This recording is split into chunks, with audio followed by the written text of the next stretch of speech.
नमस्कार मित्रांनो, सरांनी माझी थोडक्यात तुम्हाला ओळख करून दिलेली असेल। 4-5 वर्षापूर्वी जे विद्यार्थी या शाळेत होते त्यांना माझा चेहरा कदाचित आठवत असेल। कुणाला आठवतो का माझा चेहरा? मी आलो होतो मागच्या वेळेस, 4-5 वर्ष झाले। हा, आठवतं? कुणाला कुणाला? काही मुलांना आठवत असेल, ठीक आहे, जे त्या वेळी शाळेत तिथे होते त्यांना आठवत असेल। तर प्लास्टिक प्रदूषण हा माझा मुख्य विषय आहे आणि या विषयावर जनजागृती करण्यासाठी मी भारतभर फिरत असतो। आजवर 1000च्या वर शाळा कॉलेज मी फिरलेलो आहे, सरकारी आणि खासगी कंपन्यात ऑफिसेस मधून मी फिरलेलो आहे आणि माझं हे काम सतत चालू असतं। आता प्लास्टिक प्रदूषण हा आजचा मुख्य विषय आहे, त्याच्यावरती आपण बोलण्याचा प्रयत्न करूया। काही प्लास्टिक प्रदूषण म्हणजे काय, कोण सांगतं? आता बोला, आता दाब दाखवली तरी चालेल, पण बोटवरती करू, बोटवरती करू। कोण बोलतं? प्लास्टिक प्रदूषण म्हणजे काय माहित आहे तुम्हाला? फक्त बोलायचं नाहीये बरं। मी अजून एक सांगतो तुम्हाला की मी तुमच्यासारखा जिल्हा परिषद शाळेत शिकलेलो आहे। सरकारी शाळा असते जिल्हा परिषद, आश्रमशाळा आणि जिल्हा परिषद फारसा फरक जरी नसला तरी पण मी तुमच्यासारखाच आहे। मी स्थानिक आहे, माझं गाव दिंडोरी, तुमच्यासारखाच मी बोलतो एडं तेडं पिढं। मी काही वेगळा किंवा दुसरीकडून लांबून पाहुणा वगैरे असं काही नाहीये। प्लास्टिक प्रदूषण म्हणजे काय हे तुम्हाला माहित आहे आणि ही तुम्हाला एक संधी आहे उभं राहण्याची आणि 4 माणसांमध्ये बोलण्याची। या संधीचा फायदा तुम्हाला नाही घ्यायचा, घेतला पाहिजे। आज मी 1000 लोक समोर असले तरी बोलू शकतो आणि माझी सुरुवात ही तुमच्यासारखीच झालेली आहे। कोण सांगतं? बोला थोडासा आपण हे घ्या सर।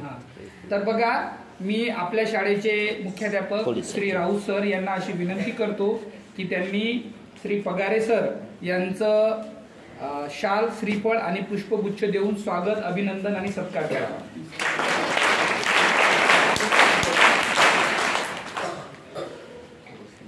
बरोबर दिसतं? दिसते का ते? बरोबर दिसते।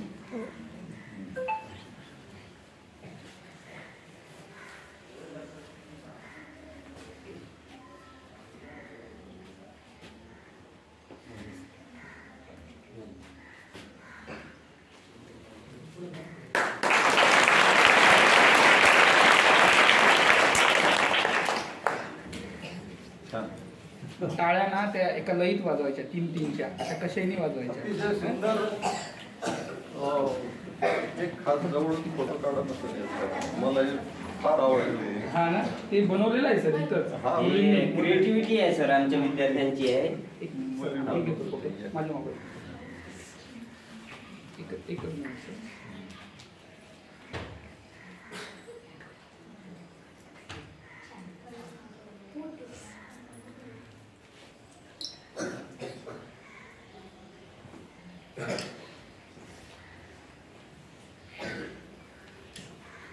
छान सुंदर, मला मुलं फारच आवडले।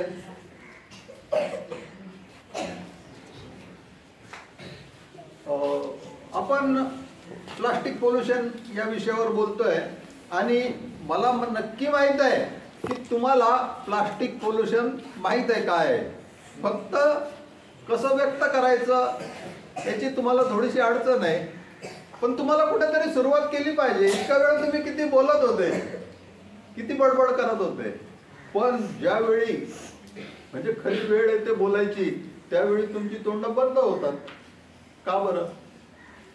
हा जो कॉन्फिडन्स आहे ना, हा तुम्हाला वाढवणं गरजेचं आहे, ठीक आहे। सामाजिक आपण ज्यावेळी वावरतो त्यावेळी आपला हा कॉन्फिडन्स दिसून आलाच पाहिजे, ठीक आहे। समूहामध्ये वावरतो त्यावेळी पण। तर प्लास्टिक पोल्युशन या विषयावरती आपण कोण बोलतं की नाही? नाही, मुलांना तरी सांगा ना, प्लास्टिक प्रदूषण म्हणजे काय किंवा प्लास्टिक प्रदूषण कशाला म्हणायचं, कशाला काय असतं? ठीक आहे, सुरुवात करूया आपण। आपण सुरुवात कचऱ्यापासून करूया. कचरा गेल्या 2, 5, 10 वर्षामध्ये वाढत आहे की कमी होत आहे? वाढत आहे. या कचऱ्यामध्ये काय कचरा जास्त आहे? प्लास्टिक सगळ्यात जास्त आहे, बरोबर आहे. बरं, या प्लास्टिक मध्ये जास्त काय आहे तुम्ही नेमकं सांगू शकता का? या कचऱ्यामध्ये प्लास्टिक आहे. या प्लास्टिक कचऱ्यामध्ये नेमकं काय आहे? या प्लास्टिक कचऱ्यामध्ये आहे सिंगल यूज प्लास्टिक, एकदा वापरून फेकून देण्याचं प्लास्टिक. बरं, एकदा वापरून फेकून देण्याचं प्लास्टिक माहित आहे का तुम्हाला? कोणतं सांगा? माहिती आहे तुम्हाला सगळ्यांना, फक्त सांगता नाही येऊ राहिलं.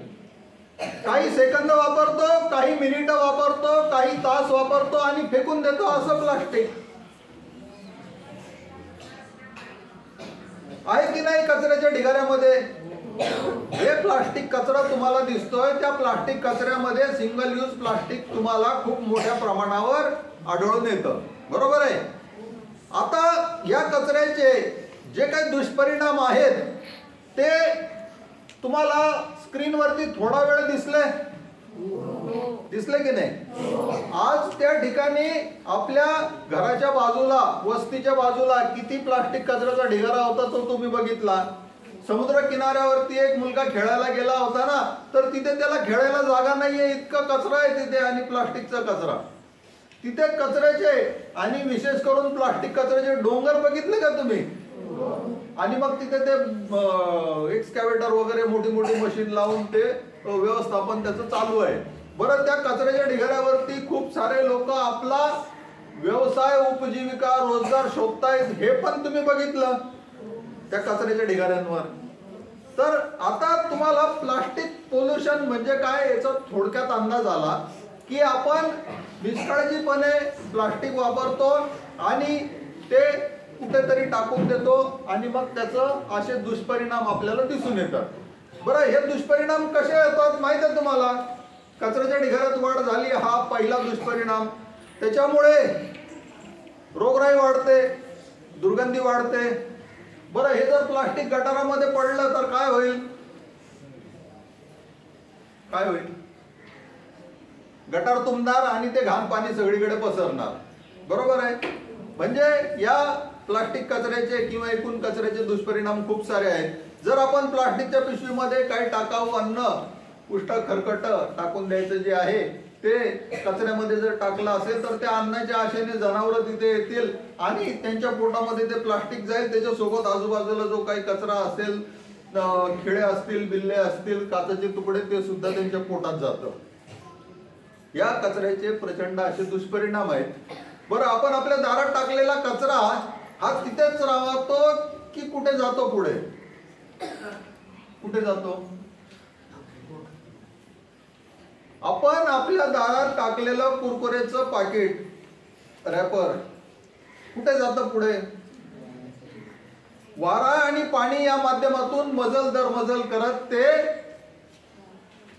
नदी, नाले, ओहोळ याच्या माध्यमातून समुद्रात जाऊन पोचतं की नाही? आपण टाकलं तर ते इथंच थांबेल असं काही नाहीये, ते पोचलं समुद्रात. समुद्रात अशा प्रकारे पोचलेल्या प्लास्टिक कचऱ्याचे प्रचंड ढिगारे म्हणजे कसे की आपली नजर जाणार नाही इथपर्यंत प्लास्टिक कचरा आपल्याला दिसतोय. मी तुम्हाला पटकन थोडक्यात ती क्लिप दाखवतो. बरं, इतका मोठ्या प्रमाणावर प्लास्टिक कचऱ्याचा ढिगारा आहे समुद्रामध्ये, तर तिथे जे जलचर आहेत त्यांच्यावर काहीतरी परिणाम होत असेल की नाही? माशाच्या पोटात जातं, कासवाच्या पोटात जातं आणि इतर जे जलचर आहेत त्यांच्या पोटात सुद्धा हे प्लास्टिक जातं. लहान प्राणी आहेत ना, ते लहान प्लास्टिक खातात, मोठे प्राणी मोठं प्लास्टिक खातात, साहजिक आहे, बरोबर आहे.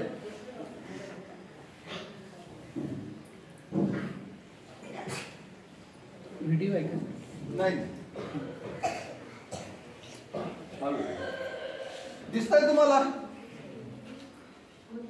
आहे समुद्रामध्ये प्लास्टिक? प्रचंड आहे.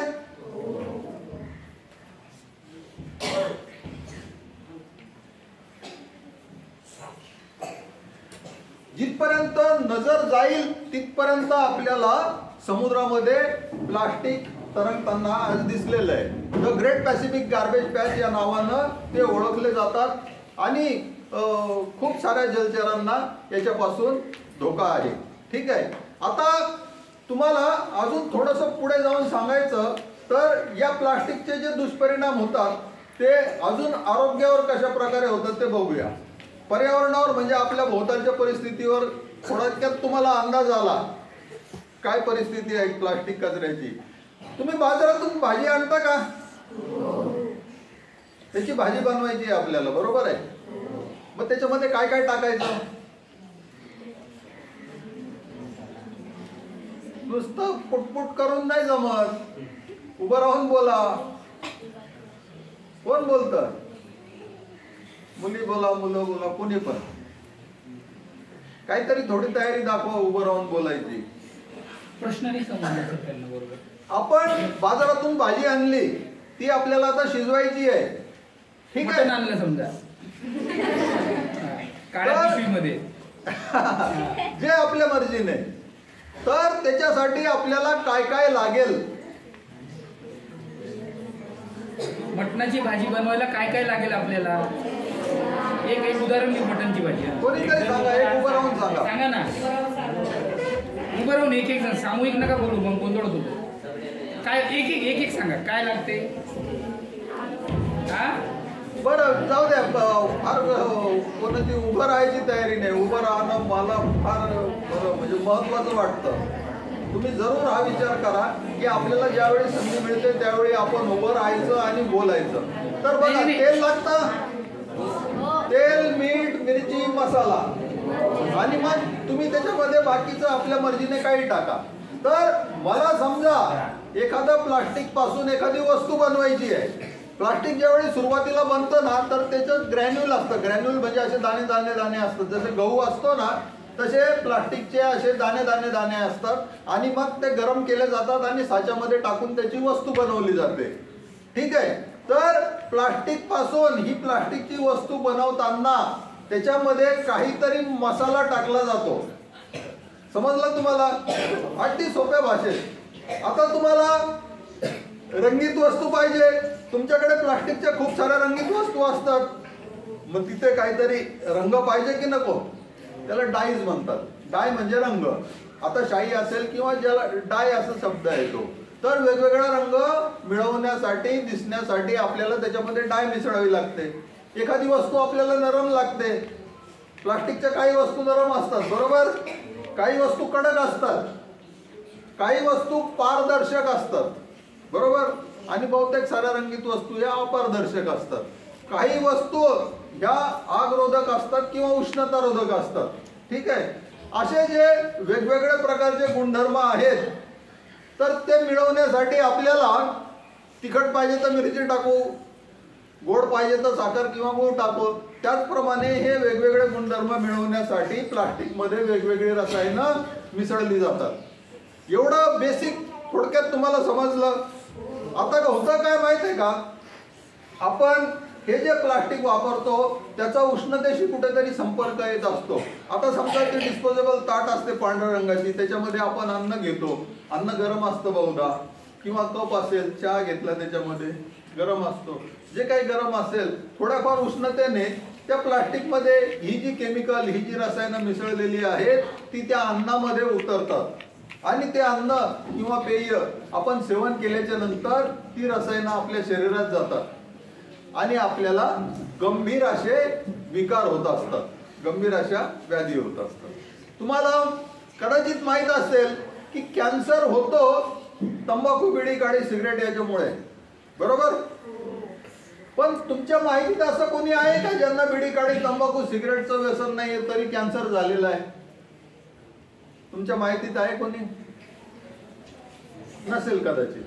तुम्ही दुर्गम भागात राहता पण मी गेली 40 वर्ष खाजगी नोकरी केलेली आहे. केमिकल कंपन्यांमध्ये मॅक्झिमम जास्तीत जास्त काळ मी व्यतीत केलेला आहे. आणि माझे जे निर्व्यसनी सहकारी होते, कमीत कमी 15 ते 17 सहकारी निर्व्यसनी हे कॅन्सरने गेलेले आहेत. आणि त्यामुळे मग मला अशी इच्छा झाली की जर एखादा निर्व्यसनी माणूस कॅन्सरने जातो तर त्याच्या पाठीमागे काय कारण आहेत ती आपण शोधायला पाहिजे. आणि मग त्या कारणांचा शोध घेतला असता आपल्या आजूबाजूला जी रसायनं आहेत, जी अगदी जवळ आहेत, आता समजा फर्टिलायझर असतील किंवा खूप साऱ्या गोष्टी आहेत, प्लास्टिकमध्ये बरीचशी रसायनं जी आहेत ती कर्करोगाला कारणीभूत असणारी रसायनं आहेत. आणि हा जो अनिर्बंध वारेमाप असा प्लास्टिकचा वापर चालू आहे त्याच्यामुळे आपल्या आरोग्यावर कुठेतरी गंभीर असा परिणाम होत असतो. तर आता तुम्हाला हा एक भाग जो आहे प्लास्टिकचा आरोग्यावर होणारा दुष्परिणाम हे माहीत झालं. ठीक आहे, आता आपण थोडं अजून वाढदिवसाचं उदाहरण घेऊया. वाढदिवस माहित आहे तुम्हाला, वाढदिवसासाठी काय काय वापरलं जातं? काय काय वापरलं जातं सांगा? केक, अजून चॉकलेट, अजून फुगे, अजून भिंतीवर काय लावता का? काही टोपी वगैरे असते, मास्क असतो, आणि एक असा आवाज करणारी वस्तू असते, ते असं काहीतरी उघडतात आणि आवाज येतो. काय म्हणतात त्याला? पॉप पॉप काहीतरी म्हणतात. आणि त्याच्यामधून बाहेर काय पडतं माहित आहे? काय पडतं बाहेर? असे बारीक बारीक रंगीत तुकडे असतात, प्लास्टिकचे तुकडे असतात, बरोबर आहे. आता तुम्ही मला सांगा की एवढ्या सगळ्या वस्तूमध्ये जे तुम्ही भिंतीवर लावलेलं आहे हॅपी बर्थडे, ते पुढच्या वर्षीसाठी ठेवता का जपून वापरायला? दुसरी काही एखादी वस्तू पुढच्या वर्षासाठी जपून ठेवता का? या वस्तू ज्या ज्या काही आहेत त्या 90% त्याच दिवशी किंवा दुसऱ्या दिवशी कचऱ्याच्या ढिगाऱ्यामध्ये जातात, बरोबर आहे. म्हणजे एक बर्थडे साजरा केला तर तुम्ही किती कचरा करता, आणि तो कचरा हा किती घातक कचरा आहे. ते प्लास्टिकचे तुकडे आहेत, ते घातक आहेत. आणि खूप सारे याच्यामध्ये फुगे प्लास्टिकचेच असतात, जे भिंतीवर लावतात ते प्लास्टिकचं असतं. खूप साऱ्या गोष्टी ज्या आहेत, टोप्या किंवा काय, खूप साऱ्या गोष्टी त्याच्यामध्ये घातक अशा प्लास्टिकच्या आहेत, ज्याच्यातून कचरा हा वारेमाप वाढत चाललेला आहे. मग आता तुम्ही विचार करा की जर आपल्याला त्याच्यातून पुन्हा पुन्हा वापरायची काही वस्तू नाहीये, वापरायची नाहीये, सिंगल यूज जास्तीत जास्त आहे, तर किती कचरा आपण आपल्या आनंदासाठी करतो. आणि आपला आनंद हा कचरा वाढवण्यात आहे का याचा तुम्ही पुन्हा विचार करा. ठीक आहे. आजारी पडल्यावर काय करता? आजारी पडल्यावर काय करता? डॉक्टरकडे जाता. डॉक्टर काय करतात? डॉक्टर औषध देतात, डॉक्टर गोळी देतात, इंजेक्शन, सलाईन आणि गरजेनुसार पुढचा इलाज. ठीक आहे. हा जो इलाज करताना किती प्लास्टिकचा कचरा तयार होतो तुम्हाला अंदाज आला? एका पेशंटला बघूया आपण.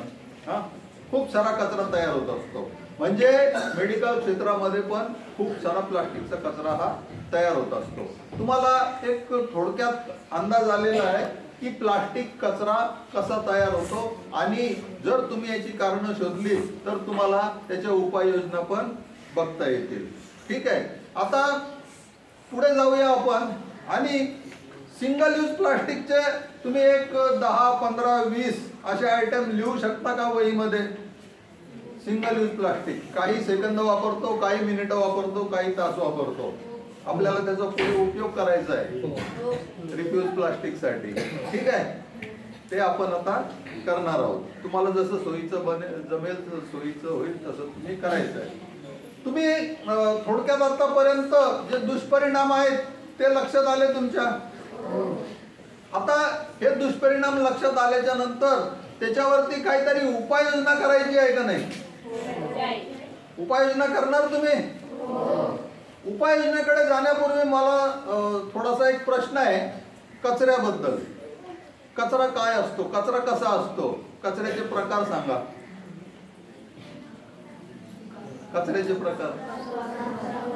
ओला कचरा आणि सुका कचरा. ठीक आहे, मुख्य मेन प्रकार. तिसरा जो प्रकार आहे तो पण मी तुम्हाला सांगतो या निमित्तानं, आता बोलायला उभाच आहे तर ते पण मी सांगणार आहे. तिसरा प्रकार आहे घरगुती घातक कचरा.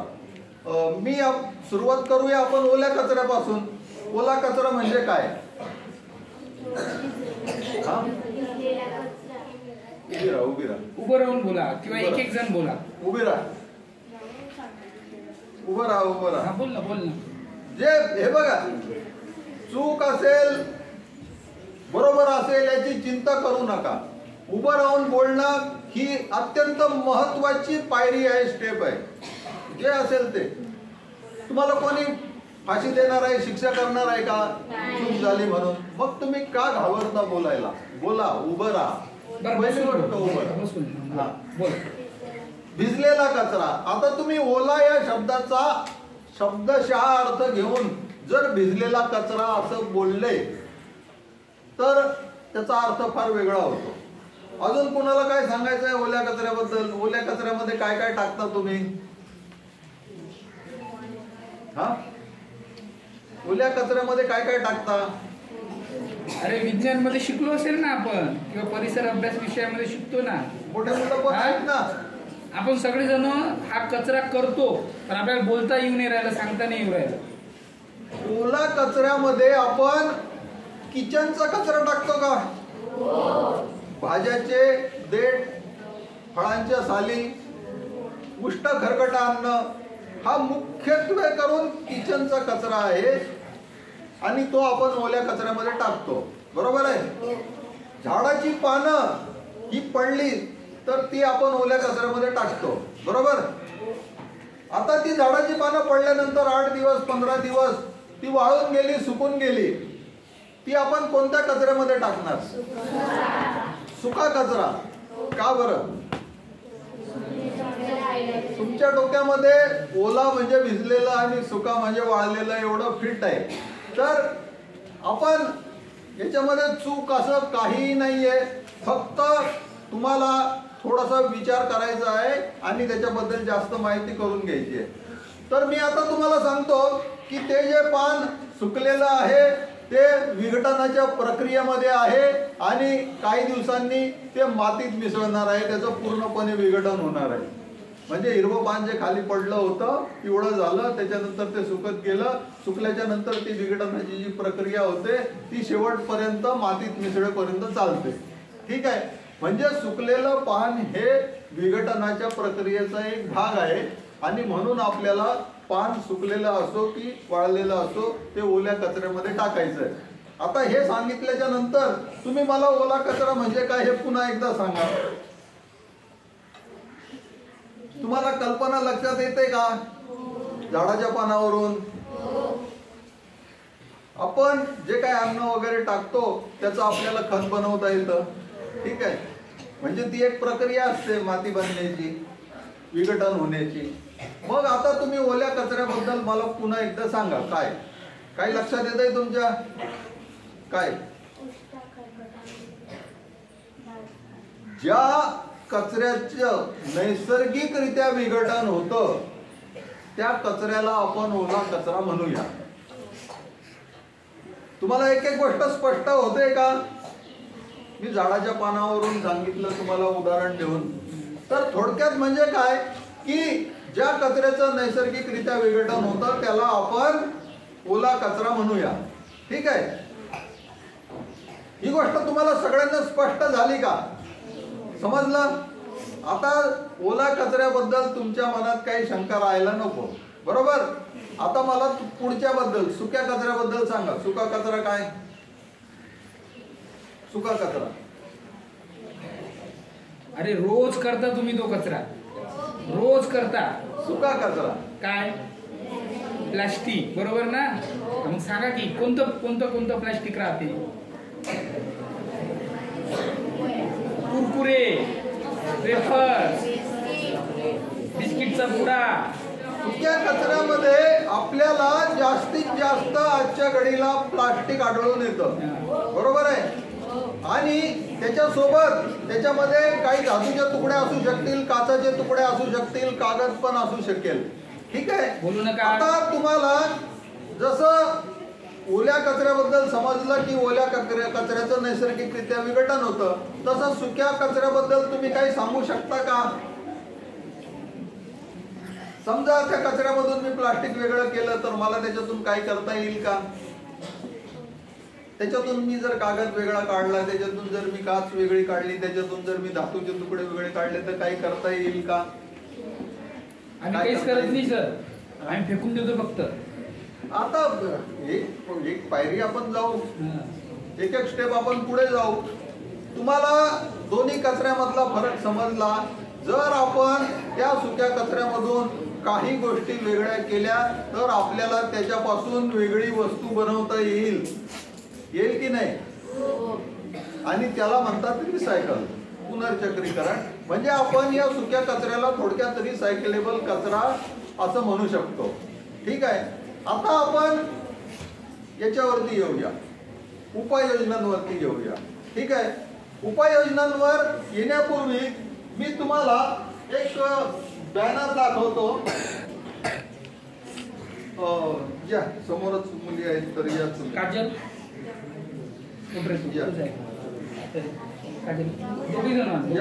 एक जण अजून ये या बाजूला कोण येतं? ये पकड, घट्ट पकड. कोणता तुकडा आहे? वरचा मोठा आहे. अरे बाळा, त्याच्यात दिसतं का बघ बरं पूर्ण. ते खाली सोडते, ते खाली सोड. दिसतं बरोबर? बस दाखवायचं नंतर तुले फोटो. हा ठीक आहे. पकड. दिसला? हा, व्हेरी गुड. आता कोण येतं वाचायला इथे? समोरचं कोण येतं का? इथं वाचा, काय लिहिलेलं आहे? कोण येतं? ये इथं जवळ एक वाच वाचते काय? एक वाक्य वाचा, फार नाही. मोठ्याने वाच. लांबून नका पुस्तक करून वाचू, इथं समोर येऊन. हा बोला. तिथे जाऊन वाच. लाजतातच तुम्ही खूप, लाजायचं नाही ना. असं नाही करायचं. लहान मुलांना आता चान्स होता ना वाचायला. हा वाच. 90% समुद्रापेक्षा हे समुद्रातले प्लॅस्टिक खातात. 20% माशांच्या पोटामध्ये प्लॅस्टिक सापडले आहे. 52% जगभरातल्या कासवांनी खात समजून खाद्य खाल्ले. 10% मृत जनावरे ही प्लॅस्टिकच्या बेडोळ्यात फसलेली असतात. छान.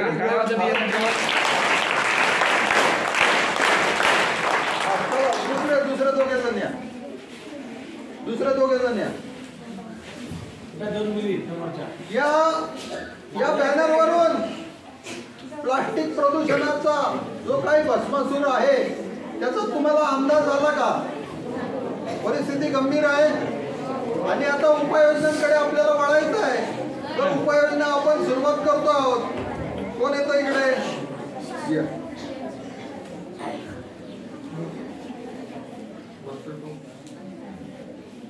अरे बाळा, तिथे जरा हा, काय लिहिलेलं आहे? दिसतं बरोबर? एक जण उभं राहून वाचा कोणीतरी. आवाज. काजल. प्लास्टिक कॅरी बॅगशी नाते जोडा, कापडी पिशव्यांशी नाते जोडा. Very good.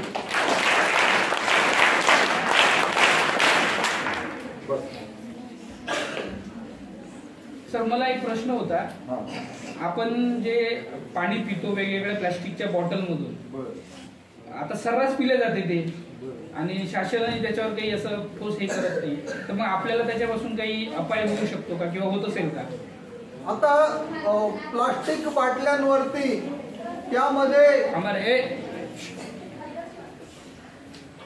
त्यामध्ये किती बिस्फेनॉल आहे? बिस्फेनॉल हे कर्करोगास कारणीभूत असलेलं रसायन आहे आणि प्लास्टिकच्या खूप साऱ्या वस्तू बनवताना त्याचा वापर केला जातो. आणि महाराष्ट्र शासनाने ज्यावेळी 2018ला प्लास्टिकचे नियमन वेगळे कायदे आणले, नियम आणले, त्यामध्ये प्लास्टिक बाटलीवरती यामध्ये असं घातक रसायन मिसळलेलं नाही असं छापण्याची, लिहिण्याची काय कंपल्शन केलं होतं. तर आतापर्यंत मी तुम्हाला एकच उदाहरण सांगितलं होतं की माझे 15 ते 17 निर्व्यसनी सहकारी कॅन्सरने गेलेले आहेत. आणि एक प्लास्टिक बाटलीचं उदाहरण आहे. आता 4 डिग्री टेम्परेचर असेल तरी सुद्धा या प्लास्टिकमध्ये जी टाकलेली रसायनं आहेत ती उत्सर्जित होत असतात असं अभ्यासातून निदर्शनास आलेलं आहे. त्याला म्हणतात लिचिंग. लिचिंग म्हणजे काय की उत्सर्जन होणे. जर समजा एखादं प्लास्टिक ढिगारा आहे, पाऊस पडला तर ते सगळं पाणी भिजणार त्याच्यात आणि हे पाणी मग असं खाली जमिनीत मुरतं आणि ते पाणी जमिनीत मुरता मुरता त्या प्लास्टिकमध्ये जी काही रसायनं आहे ती पण आपल्या सोबत घेतं आणि ते पाणी मग खाली जमिनीत मुरतं. त्याला म्हणतात लिचिंग. तर तुम्ही काय फार असं डीप विचार करू नका. प्लास्टिक वापरणं हे आपल्याला, पर्यावरणाला, आपल्या आरोग्याला नक्कीच धोकादायक आहे, एवढं तुम्ही लक्षात घ्या. ठीक आहे. तुम्हाला फार डीप आता एवढ्या बॉबमध्ये काही सांगण्याची गरज नाही. पण तुम्हाला एक अंदाज आला की या प्लास्टिक तयार करताना त्याच्यामध्ये जी काही रसायनं मिसळलेली असतात त्याच्यापैकी बरीचशी ही घातक आहेत आणि ती ज्यावेळी उत्सर्जित होतात आणि आपल्या शरीरात प्रवेश करतात, ती नाकावाटे प्रवेश करू शकतील, तोंडावाटे प्रवेश करू शकतील. तर हा एक भाग आहे या प्लास्टिक वापराचा जो आपण लक्षात घेणं फार गरजेचं आहे. आता उपाययोजना करताना मी तुम्हाला सिंगल यूज प्लास्टिक सांगितलं होता ना. उपाययोजना करण्यासाठी आपल्याला आर वापरायचा आहे. आर फॉर काय? R for rat. ठीक आहे. आपण काय वापरणार आहोत? आरचं काय वापरायचं आपल्याला आरचं रिफ्यूज वापरायचं आहे. आरचं काय वापरणार? रिफ्यूज. बरं, रिफ्यूज म्हणजे काय? रिफ्यूज म्हणजे काय? मुलींना माहित नाही रिफ्यूज म्हणजे काय? नकार देणे. मुलींनी फार चांगल्या प्रकारे लक्षात ठेवा. तुम्हाला भविष्यात कधी पण आठवण येईल की कोणीतरी सांगितलेलं आहे नकार देणे. तर आज आपल्याला नकार कशाला द्यायचा आहे? सिंगल यूज प्लास्टिकला नकार द्यायचा आहे. सिंगल यूज प्लास्टिक, बरोबर. Refuse single use plastic. एकदा वापरून फेकून देण्याच्या प्लास्टिकला आपण नकार देणार आहोत. कारण कचऱ्यामध्ये सिंगल यूज प्लास्टिकचा कचरा खूप जास्त प्रमाणावर आहे. जर आपण हा उपाय केला तर हा एकदम रामबाण उपाय आहे, ब्रह्मास्त्र ज्याला म्हणू, अशा प्रकारचा हा उपाय आहे, भारी उपाय. कितीतरी प्लास्टिक हे कचऱ्यामध्ये जाण्यापासून वाचणार आहे. सिंगल यूज प्लास्टिक आपण थांबवलं तर. आता दुसरा उपाय बघूया. दुसरा उपाय पण आर पासूनच आहे. काय आहे दुसरा उपाय? दुसरा उपाय आहे रिड्यूस. आपण जे काही प्लास्टिक वापरतो ते आपल्याला कमी करता येईल का? कमी करायचं आहे आपण. जर आपण 10 वस्तू वापरत असला तर 9 करा, नंतर 8 करा, नंतर 7 करा, 6 करा, 5 करा. असं म्हणजे आपल्याला प्लास्टिकचा वापर हा रिड्यूस करायचा आहे, कमीत कमी करायचा आहे. त्याचे दुष्परिणाम कमी होतील. वापर कमी झाला की साहजिकच आहे दुष्परिणाम कमी होईल, कचरा कमी होणारच आहे. त्याच्या पुढचा उपाय काय आहे? त्याचा पुढचा उपाय आर वरून काय आहे? तिसरा उपाय आर वरून काय आहे? तिसरा उपाय आहे रियूज. रियूज म्हणजे काय? रियूज म्हणजे काय? हा, रियूज म्हणजे काय? री म्हणजे काय? री म्हणजे पुन्हा आणि यूज म्हणजे काय? वापर, पुनर्वापर. रियूज म्हणजे पुन्हा पुन्हा वापर करणे. ठीक आहे. तुम्ही प्लास्टिकची वस्तू तुमच्याकडे आहे, समजा मग आहे किंवा बादली आहे किंवा तुमचा टूथब्रश आहे, तुम्ही किती दिवस वापरता? उदाहरणार्थ टूथब्रश घेऊया आपण, किती दिवस वापरता? 2 महिने, 4 महिने, 6 महिने, किती दिवस? एवढा वेळ नसतं वापरायचं. बरं, 1-2 महिन्यात फेकून द्यायचा तो. बरं, इतके दिवस वापरला दात खराब होती. तुमचा मग असतो किंवा तुमची बादली असते, या वस्तू तुम्ही किती दिवस वापरता? 3 वर्ष, 4 वर्ष, 5 वर्ष. ठीक आहे. पण मी आता तुम्हाला त्याच्या पुढची गोष्ट सांगतो. तुम्ही एखादी वस्तू निकामी होईपर्यंत वापरता, बरोबर आहे? 1 महिन्यात होईल किंवा 6 महिन्यात होईल किंवा वर्ष, 2 वर्षात कधी होईल, निकामी होईपर्यंत तुम्ही ती वस्तू वापरता. तर आपला हा जो उपाय आहे रियूज, पुन्हा पुन्हा वापर करणे, वस्तू निकामी होईपर्यंत वापर करणे. ठीक आहे. हा महत्वाचा उपाय तुम्हाला समजला. तिसरा उपाय. आता आपण चौथ्या उपायाकडे वळतोय. चौथा उपाय काय आहे? आर पासून. चौथा उपाय आर पासून काय आहे? रिसायकल. एखादी वस्तू निकामी झाली तर ती टाकून न देता त्याच्यापासून कामाची दुसरी वस्तू बनवायची, याला म्हणणार रिसायकल. रिसायकल, पुनर्चक्रीकरण. आणि हे खूप सारं आपल्याला उदाहरणं आपल्या डोळ्यासमोर आहेत आणि याचं एक उदाहरण मी तुम्हाला दाखवणार आहे. लक्ष द्या.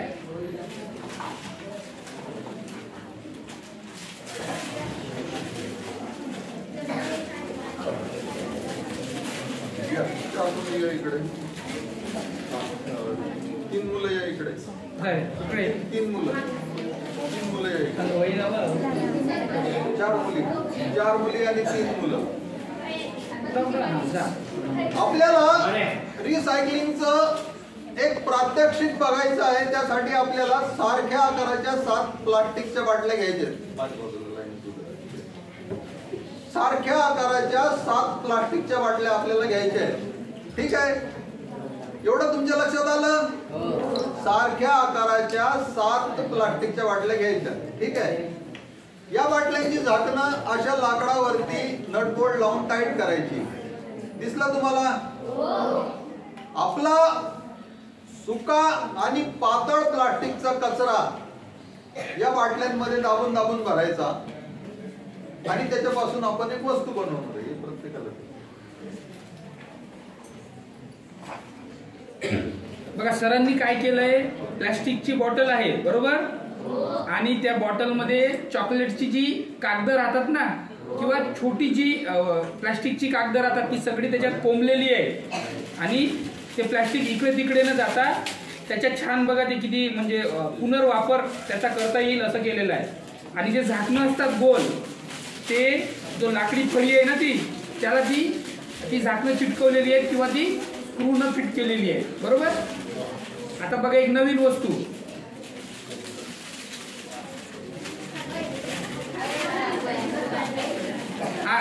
माहिती तू ना पगी येतो बरं. बस कशी घे तुम्हाला दाखवते. इकडे गेले की दाखवते. सगळं उद्या ना दाखवते. जागेवरच बसा. गोंधळ होईल अशानं.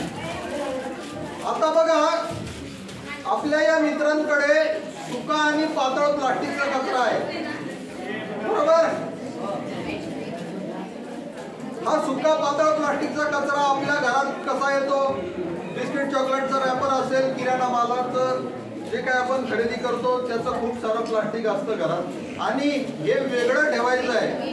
मगाशी तुम्हाला मी जे कचऱ्याबद्दल सांगितलं, तर कचरा नियोजनाची ही गुरुकिल्ली आहे, वेगवेगळं कचरा करणं. बसून घ्या खाली. कचरा केला तरच तुम्हाला पुढचं व्यवस्थापन करता येईल. आता आपला हा जो सुका पातळ प्लास्टिकचा कचरा आहे तो या बाटल्यांमध्ये दाबून दाबून भरायचा आहे. करा सुरू.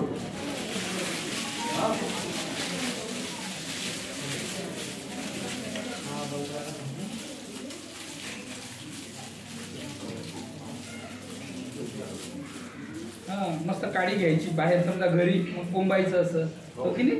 हा. आणि जितकं आपण दाबून दाबून भरू तितकं ही बाटली एकदम कडक होईल आणि जास्तीत जास्त प्लास्टिकचा सुका पातळ प्लास्टिकचा कचरा याच्यामध्ये आपल्याला दाबून दाबून बसवता येईल. बरं बाई, किती वेळ लागला? 1 सेकंद. किती मेहनत लागली? थोडीशी मेहनत लागली. तुला बाळा किती वेळ लागला? बरं, तुला मेहनत किती लागली? बरं, काय हरकत नाही.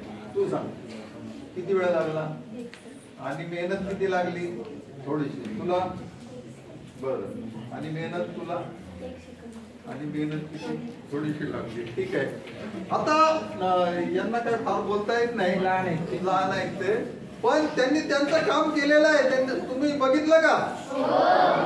त्यांना जे सांगितलं ते काम त्यांनी केलेलं आहे. फक्त त्यांना बोलता येत नाहीये काय बोलायचं. आता या मुली मोठ्या आहेत, त्या बरोबर बोलतायत की कमीत कमी वेळेमध्ये आणि कमीत कमी श्रमामध्ये आपण आपल्या प्लास्टिक कचऱ्याचं नियोजन करू शकतो. आता आपला प्लास्टिक कचरा हा या बाटल्यांमध्ये दाबून दाबून आपण भरलेला आहे. आता पुढे काय करणार? काय करणार पुढे? झाकण लावायचं की नाही?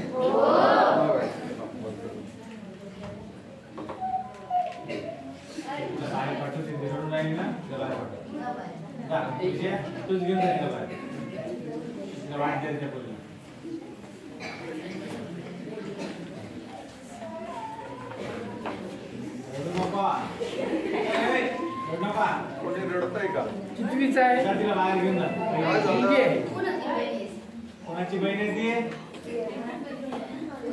ते घेऊन जा तुझ्या बहिणीला बाहेर. थोड्या वेळापूर्वी आपल्याकडे प्लास्टिकचा कचरा होता, प्लास्टिकच्या बाटल्या होत्या, पण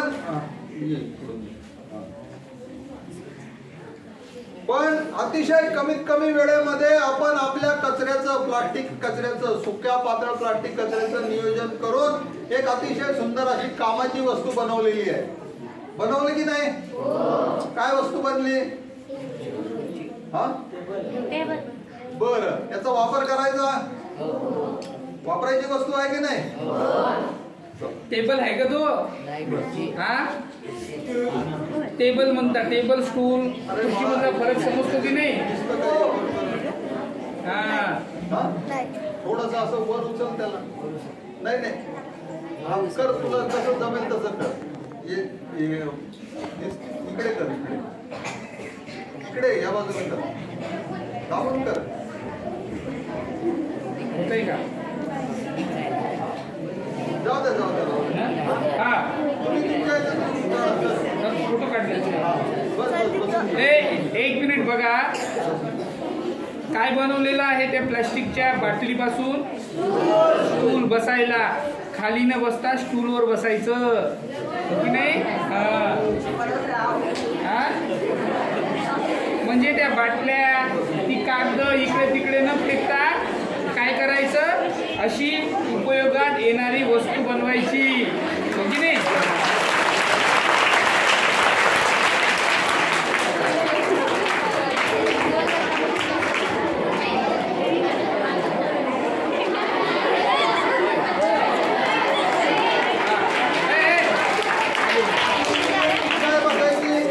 या स्टूलवरती 90 किलो वजनाची व्यक्ती, इथे बाजूलाच तेवढ्याला एका शाळेत गेलो होतो, 90 किलो वजन होतं. सर मी 80 किलोचा, मी बसून बघू.